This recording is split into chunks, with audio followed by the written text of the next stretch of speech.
Bonjour, chers abonnés. Nous allons parler aujourd'hui des prises médicales, des unités terminales. Un réseau complet, c'est centrale, régulation, unité terminale. Les unités terminales des réseaux de gaz et de fluides médicaux sont des prises médicales. Elles ressemblent à celles-ci.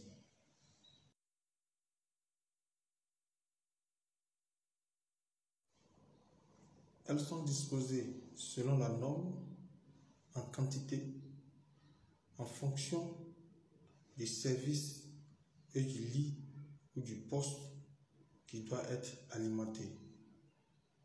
Exemple, le nombre de prises d'oxygène va différer d'une salle d'hospitalisation à une salle de réanimation, à une salle d'urgence, à une salle d'accouchement, à une salle de réanimation néonate, etc., etc. Afin d'éviter qu'à l'utilisation, le corps médical se trompe de gaz pour soigner le malade, c'est-à-dire que au lieu d'envoyer de l'oxygène sur un patient qui en a besoin, l'infirmier ou le médecin envoie plutôt du CO2 ou bien du protoxyde d'azote ou bien de l'air médical ou de l'air instrument. La norme a défini les formes de chacune des prises. Nous avons donc les images qui suivent.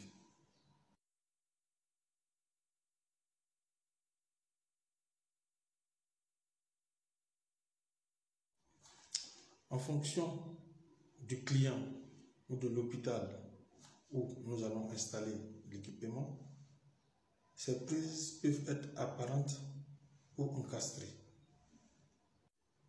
Elles sont aussi sur des gaines tête de lit. Qu'est-ce qu'une gaine tête de lit?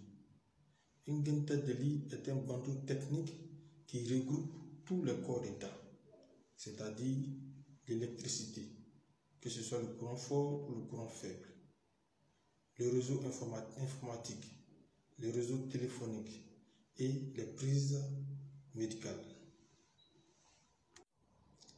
Les gaines tête de lit sont non seulement pour dans les chambres, mais facilitent l'accès à tous les différents corps techniques, aux médecins ou au corps médical afin de mieux exécuter son travail. Elle se pose au mur, au-dessus du malade.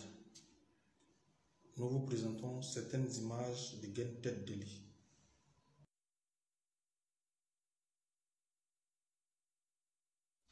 Pour les salles de chirurgie ou les salles d'opération, il existe aussi ce qu'on appelle les bras techniques. Les bras techniques sont de deux ordres. Le bras technique anesthésiste et le bras technique chirurgien. Le bras anesthésiste qui supporte tous les équipements et les gaz médicaux utilisés par l'anesthésiste réanimateur et le bras chirurgien qui comporte tous les gaz et les équipements utiles au chirurgien.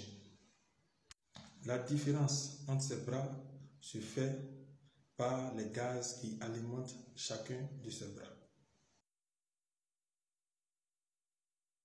L'utilité de ce bras technique est de permettre la proximité entre le médecin, les gaz, les équipements et le patient sur la table de chirurgie.